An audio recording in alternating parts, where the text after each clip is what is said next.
Welcome to another episode of Practice Makes You Better, where I'm covering all 14 categories of the theory test. In this particular episode, I'm doing vulnerable road users, where I'm going to be doing a 30 question mock test, giving you hints, tips and tricks and visual clues along the way to give you the best possible chance of passing your theory test first time. I will be using my app of choice, Driving Test Success. So let's waste no more time, jump on the iPad and let's get started. You're driving in a town. Why should you be careful if there's a bus at a bus stop on the other side of the road? The bus might move off suddenly. No. Pedestrians might come from behind the bus. Yes. Let's tick that one. The bus might remain stationary. No. The bus might have broken down. No. Where would you see this sign? Now, if you're using the app of choice, my choice, which is the Driving Test Success, you can enlarge the image. So I always say, read the question, look at the image, you might get some clues from that, and then go to your 4 options. This is a school sign, and we're looking for on a school bus, something along those lines. So at a playground entrance, no. On a school bus, yes. But always read the other questions. Read the other answers just in case there's a better answer with more information. At a pedestrian only area, no. Near a school crossing, no. Why should these road markings be kept clear? So let's take a look at the image, enlarge it. School, keep clear is the wording on there. So let's go back to the options and see what they're giving us. To allow children to be dropped off at school. As much as you see parents doing this, the answer to this one is no, because remember, we're looking for the safety factor.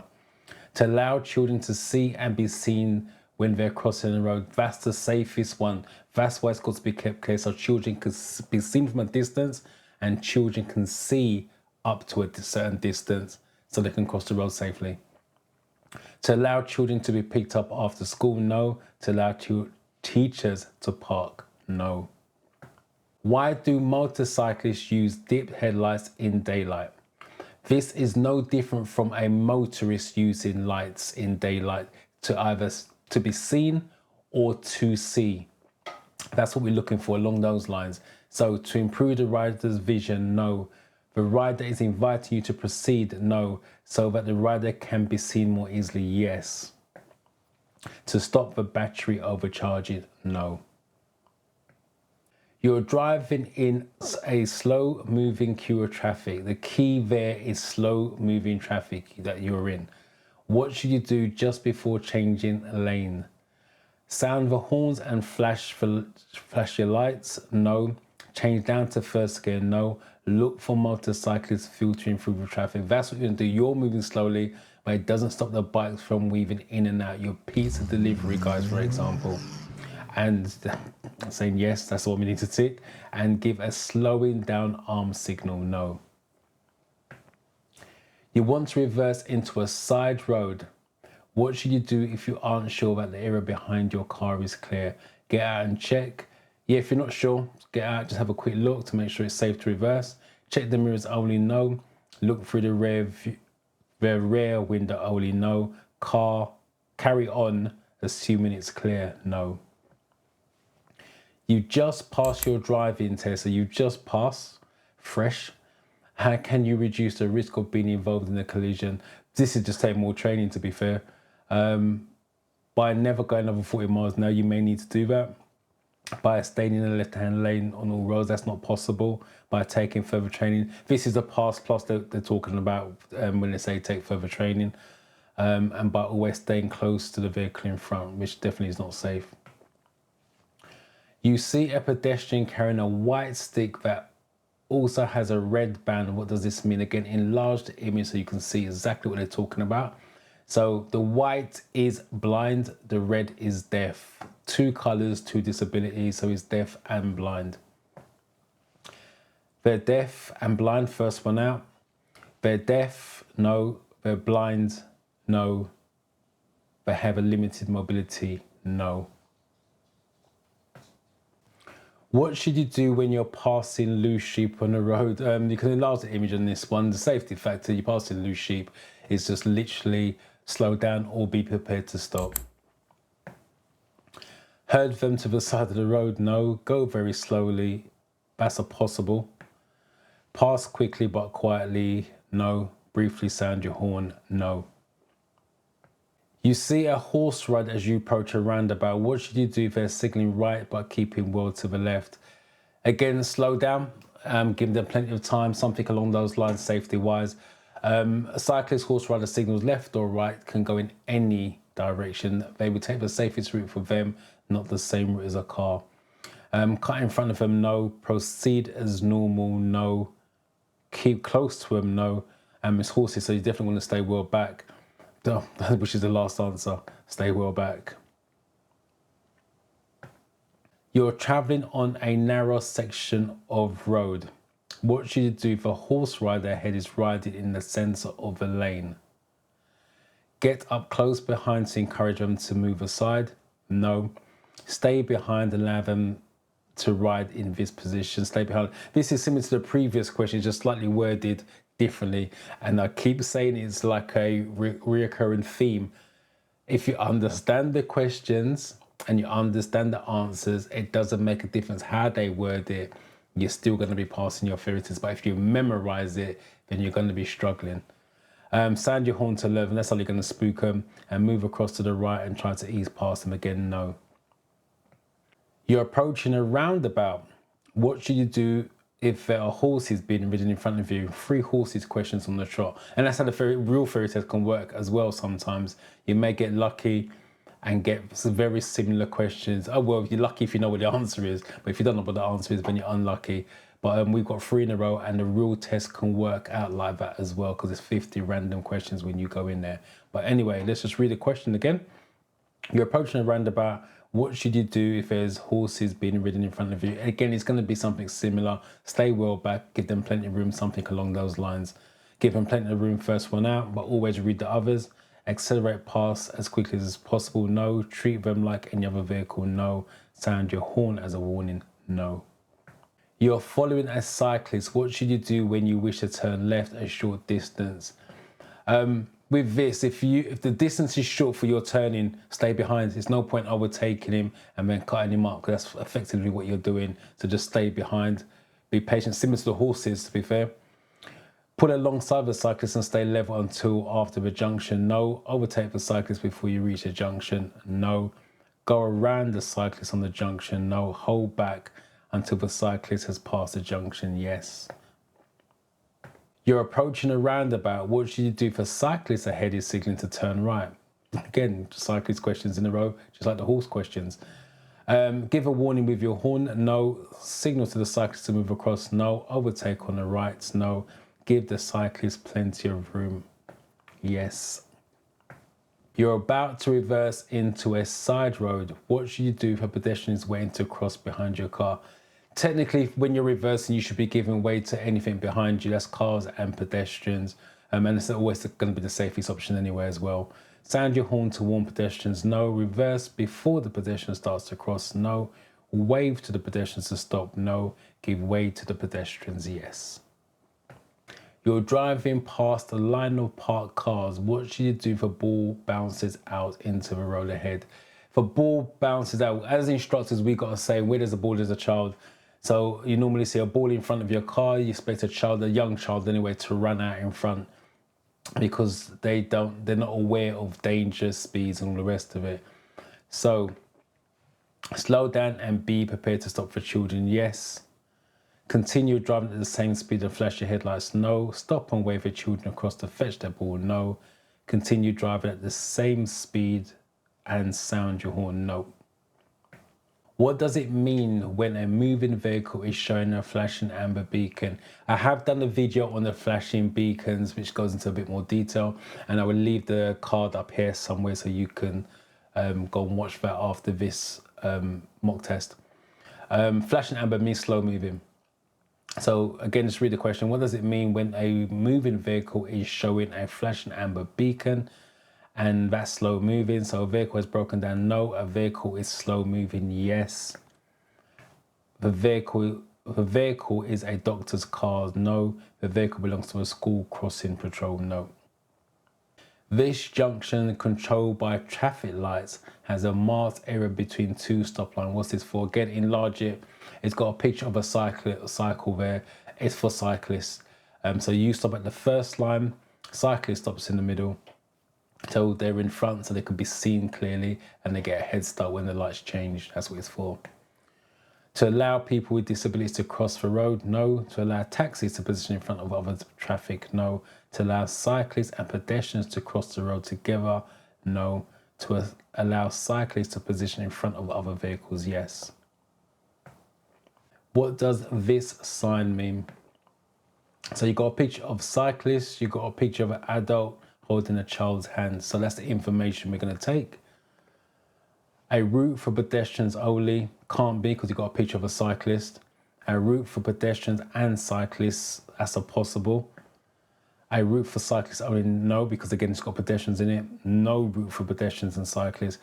If that was no route for pedestrians and cyclists, it would be in a red circle. If you have seen my previous videos on road signs, 95% of red circles are no's. And because it's a blue circle, which is mandatory, they are telling you it's a route for pedestrians and cyclists.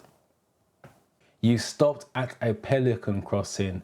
What should you do if a disabled person is crossing slowly in front of you and the lights change to green? Wait, keep waiting. Once someone steps on that crossing, it's their priority, not yours as a driver. So we just keep waiting. Wait for them to finish crossing, yes. Sound your horn, no. Edge forward slowly, no. Drive in front of them, no. You're driving up to a pelican crossing. What must you do while the amber light is flashing? So it's an amber light is flashing. With a pelican, you give way to pedestrians already on the crossing. So wait for the red and amber light before proceeding. No, always wait for the green light before proceeding. You don't have to wait for a green light on a pelican crossing. And signal the pedestrian to cross. No, give way to any pedestrians on the crossing. Yes. The road outside this school is marked with a yellow zigzag lines. What do these lines mean? Again, very similar to what we had in the early part of this mock test, and that's how the mock test works sometimes. So let's see what option they gave us this time. You may park on the lines when picking up school children. We know that's not right. You may park on the lines when dropping off school children. We know from the previous question that isn't correct. You must stay with your vehicle if you're parked here. No, you shouldn't wait or park your vehicle here. That's correct. You shouldn't wait or park your vehicle there. So that's the correct one. Slightly different wording, slightly different answer. That's why I say understand the question, understand the answers, and you'll be laughing. What hazards should you be especially aware of if you're turning left into the side road? The key word there is especially aware of. One-way street, no. Parked vehicles, no. Traffic congestions, no. Pedestrians, because they're moving targets. Pedestrians are always moving, so that's what you have to be especially aware of. Why is a toucan crossing different from other crossings? Toucan, if you didn't know, is for cyclists and pedestrians, so cyclists can legally ride across. That's what it stands for, toucan cross at the same time. And again, I've done a video on the crossings. Again, I'll leave the card up here somewhere so you've got direct access to that as well. It's controlled by two flashing lights. No. Moped riders can use it. No. Cyclists can use it. Yes. It's controlled by a traffic warden. No. You're on a country road that has no pavement. What should you anticipate finding on your side of the road? If it's got no pavement, it's going to be pedestrians, and they should be walking on your left, just in case that question comes up, and walking towards you as a driver. Pedestrians, first one out. Motorcyclists, no. Bicycles, no. Horse riders, no. Powered vehicles used by disabled people are small and can be hard to see. What must they display if they're traveling on the dual carriageway? Because a powered vehicle, otherwise known as a disabled scooter, disabled buggy, is slow moving, it's going to be an amber light. So that's what we're looking for. Flashing green light, no. Flashing blue beacon, no. Flashing red beacon, no. Flashing amber beacon, yes. How should you react to inexperienced drivers? As learner drivers, you would like other drivers to do this. Just be understanding, be patient. That's the best way to react. Overtake them as soon as possible. No, that's what mostly happens. Be patient. Be patient and prepare for them to react more slowly. Yes. Flash your headlights to indicate that it's safe for them to proceed. No. Sound your horn to warn them of your presence. No. What should you do when you see these horse riders in front of you?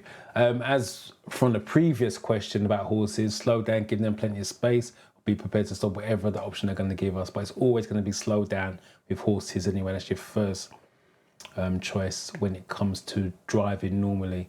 Switch on your hazard warning lights. No. Pull out into the middle of the road. No. Slow down, be ready to stop. Yes. And give a right turn signal. No.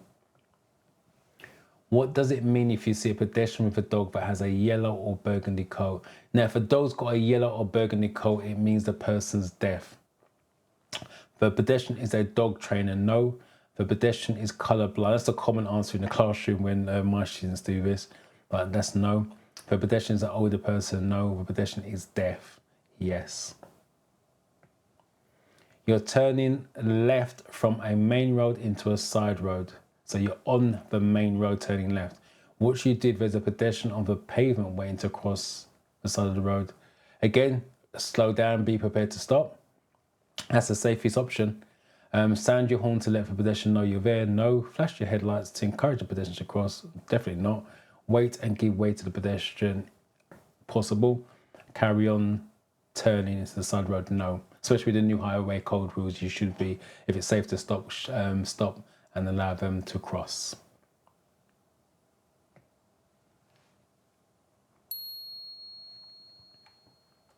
So there you have it, another category covered, vulnerable road users, which is one of the easier categories because all you got to do is apply the safety factor to the answers given. But as you can see, some of the questions was repeated, and that's the way it works on the theory test. But it also backs up what I'm saying. If you understand the question, understand the answers, you're going to be fine. But some of you are still forgetting that the questions on the apps are sampled questions. They're not the real questions. So when you go into the theory test, they can even be worded slightly different to the ones on the app as well. You also may get a question that you've never seen before. But if you understand it, you're going to be fine. If you haven't already, come and join us in Discord. I will leave the invite and in the description, and I'll also leave it as a pinned comment. You can post any questions in there that you are struggling with, get help, advice, get motivation from the other students in there. Hopefully you got some benefit from this video. If you did, definitely comment below and share this with your friends who are studying for the theory test to help them have the best possible chance of passing their very first time. YouTube's going to show you a video here. I'm going to show you a video here. Go off and watch which one's relevant to you, and I shall catch you in the next video.